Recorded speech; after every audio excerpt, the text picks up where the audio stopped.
જય શ્રી સ્વામિનારાયણ સાથ જણાવવાનું કે અમારા ગુરુ પુરાણી સ્વામી શ્રી દેવકૃષ્ણદાસજી ગુરુ ગવૈયા સ્વામી શ્રી ગોવિંદ પ્રકાશદાસજી ઉંમર વર્ષ 90 આજ રોજ તારીખ 11 જૂન 2025 ને બુધવારના રોજ શ્રી હરિનું અખંડ સ્મરણ કરતા થકા અક્ષરવાસી થયા।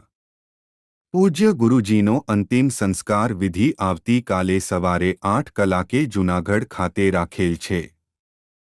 लिखितन जे पी स्वामी आंकड़िया जगत प्रकाश स्वामी जूनागढ़ जगत प्रकाश स्वामी जामजोधपुर प्रेम भगत आंकड़िया बिपिन भगत आंकड़िया।